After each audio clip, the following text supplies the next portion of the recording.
Happy Monday, everybody. Looks like market is waiting for CPI data, which is coming on Wednesday around 8:30 a.m. Eastern.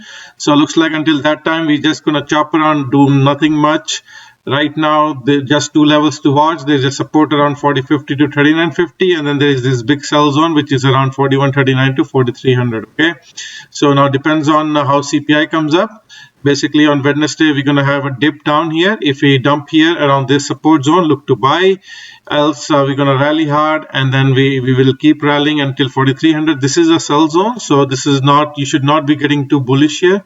Okay, so whatever pops you get in this sell zone, look to take profits. Do not look to hold long here. You should be only looking to take profits. Okay, my ideal scenario will be basically just chop around between sell zone and buy zone, and then eventually a pump higher to 4300. And then there is a significant dump here coming around June timeframes, but we'll talk about it when that happens. But for now, charts are looking bullish, so just look to buy any dips you get off this support. Else we'll be marching higher in this sell zone. Okay, so just keep an eye on that. All right, now let's go to SPY chart. So let's go to hourly chart. I want to show you what happened today. You can see we had a big gap down. Okay. We had a big gap down. We created a gap here, and that gap was fully recovered. You can see we in the morning, most of the stocks had a big gap down. Okay, looks like Friday Joel's report. Basically, they wanted to wait, and as soon as Friday was a holiday, so they reacted to that report on Monday. We had a gap down, and it recovered the gap. So it was a trap for bears, basically. Okay, so that was on SPY. Let's go to daily chart again on SPY. Now we have. The morning gap was filled, so we have two gaps down, and then we have two gaps up. My eventual target is around 421 to 427. Okay, that's on SPY. And then let's go to Nasdaq. Let's see MNQ, which is Nasdaq futures. Let's bring some EMA lines. Looking like also this was also very flat. Had a big gap down. Let's quickly look at triple Qs, almost 0.06%, which is flat. So you can see a big gap down, and then it recovered fully. Basically, we did nothing last 2 days. We are doing nothing. Okay, just chopping around, tricking everybody, bulls and bears. And again on Nasdaq, now my sell zones are a bit higher now. Okay, the sell zone is around 13,699 to 14,326. So and this is support zone. You can see we perfectly touched support zone again today. And then we found buyers again. So we just going to chop around, and eventually CPI day, which is 2 days from now, it's going to decide where we move from here. Okay, we can dump or we can pump. All right. Okay, VIX. Let's quickly look at VIX. VIX basically was up 3%, but it is still not able to go above this 50 SMA line, which is a red line, and also it's not able to close over 20. Okay, so that's bullish so far. If on CPI day we get a big dump here, then that will be an area where VIX can find support between 18 and 16.5. Okay. Also, I want to show you something going back to SPY. You can see what's going on. Looks like now we are crossing this white line is 20 EMA. And this red line is 50 SMA. Looks like it's crossing. So all lines are stacked to the upside. Basically, you can see they're now even moving higher. So all these will act as support. And also all these gaps, it's going to be harder to fill, especially this gap, this massive gap, which is around 395, because all these lines will act as a support. So any price dips we get, it will be bought instantly. Okay. Triple Qs is the same thing. You can see all lines are stacked to the higher side, so all these will act as support. So just be mindful of that. Okay, let's go to US 30. US 30 basically, which is Dow Jones, and I think Dow Jones was 0.32% up. So again, looks like it could be making a flag here. Okay, you can see it could be making a flag. But there's some gap fills here, and then there's another target all-time high. So CPI day can decide if we can pump higher and then even break this. Okay, IWM. Let's look at US 2000. Again, there's significant risk coming here. Okay, this zone around May 11.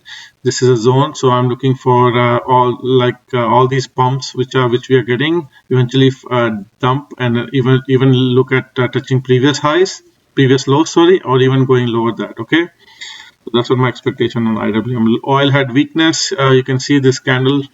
This candle today was weakness. So there's a big massive gap. I think eventually oil is going to now have weakened, and then eventually this is my target, this zone around June time frame. It could even go below this previous lows. Okay, so I'm expecting more dump in oil. Natural gas, look how perfectly it you can see this cycle here. Just on that day when I'm expecting bottom, looks like it made a massive move. Let me get rid of volume so it's easier to see. You can see also there's this trend line you can draw like this. Looks like we did a back test and now we are going higher. Okay, so this might be the bottom in natural gas, but we'll see. Again, I'm expecting a little bit pump and then again dump here. So I don't expect a massive move yet. So just a little bit of more consolidation. Okay. And Bitcoin had a massive move. It's basically the only thing which I'm worried about is we had this breakout and now we're testing this resistance. You can see PPO is still not able to go. Okay, you look, we are making higher high, but still PPO is not able to do crossover. Even same thing for RSI as well. Okay, I would like to see this burn through, and then I would like to see if it keeps going higher. I would like to see something like this. Okay, all right. Ethereum is the same thing. Again, divergence on PPO and RSI, so still a bit concerned. Bitcoin futures, you can see now we are in this resistance zone, so we are perfectly entered in this resistance zone. Again, you can see divergence are here as well, so I would like to see this divergence getting burned, which is not happening right now. Okay, so but it can happen if it keeps going higher. If on CPI day we have a bullish move, we can even pop higher to fill this 35k gap. Okay. But as of now, I think eventually, as long as these divergences are there, I'll be looking to buy off this support line. Okay, this support line on crypto. Dollar had a little bit of bullish move, but now it's again selling down. Significant weakness coming here. This time frame, which is around 11 June, so I'm expecting more dump here. Gold again, I think it already made a top, so I will be looking to buy 1900 support here. Okay, it can happen in 21st of July. So anything around 1900 I will be looking to buy. Silver, same thing, expecting more dump. Mortgage rates were surprisingly very high today, but again it created a little bit gap here. But eventually, I'm looking for more dump to fill these bonds. Basically, I have an arrow here, so it looks like we need a little bit of more dip. Then we can go another leg higher. Okay, let's quickly look at basically all the sectors. Gold miners made a gap here in the morning. 1 hour it was not able to fill it, but there are multiple gaps to the downside, and also it's significantly to the sell zone. You can see RSI is also green here, so looking to sell gold miners. And let's quickly look at sectors. Energy sector was up, but it kind of gave towards the end most of the gains. Big gap here, so looking to basically looking for more dump here. Then my eventual target will be this gap here around 72. Okay, utility sectors was down kind of 0.2. Again, looking for a little bit more pullback before a pump higher. Okay, healthcare sector was down in the morning, but then eventually recovered almost flat. So maybe all weaknesses you should be looking to buy on energy sector. Okay, XLF looking for more weakness, so I'm looking for either same low or even low around 5th of May. So that will be my target to buy.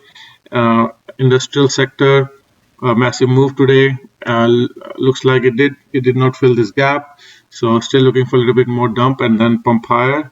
Real estate sector looks like it's making a flag, but there's also this gap, so maybe a little bit more weakness and then a pump. Okay, also on CPI day it can happen that all these gaps can be filled and then they pump. All right, also these are some of the good stocks. Dairy was up 2%, Caterpillar was up 3%. These are also good stocks which are down heavily.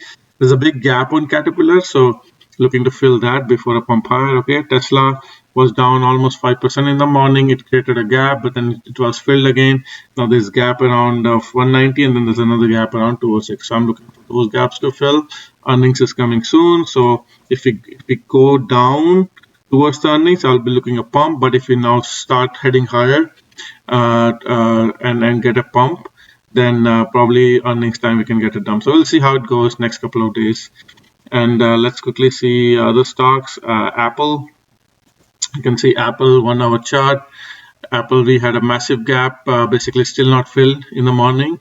So Apple had some bearish news, and so eventually this gap will be filled. This gap we can get rid of. You can see how nicely it filled this gap today. So we can get rid of this gap. So delete this gap, and now we have a gap up and gap down. All right. Amazon 1 hour chart, fill the gap in the morning, and let's go to daily again. and there's another massive gap down, so it's possible we can have a little bit more down and then a pump.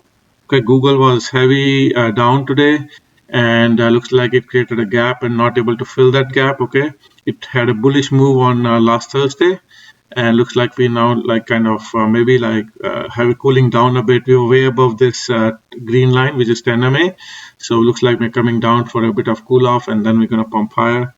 Meta, again, divergence on PPO and RSI, same thing. All these tech stocks have divergence. So if you really look at technicals, it's telling me that CPI day will be bad and we're going to get a dump. But you know, these divergence can be burned through. So if it keeps going higher, these divergence will be burned. Okay. Let's go to Microsoft. Basically, did it fill that gap on 1 hour? No, it still did not. So it created a gap. So eventually that gap will be filled. Maybe tomorrow. Snowflakes was good. So it's just chopping around. As long as it's above this 149.38, that's bullish. Okay, there's another gap here. So that's my target to buy. Nvidia, people keep shorting Nvidia, but it's really nice, nice looking pump here. But again, divergence on RSI and PPO. You can see today we did not make a new high, but here the high was here, but then RSI is lower and then PPO is lower. AMD, again, massive move today, but it created a gap here. There's a gap here, and then there's a lot of resistance here.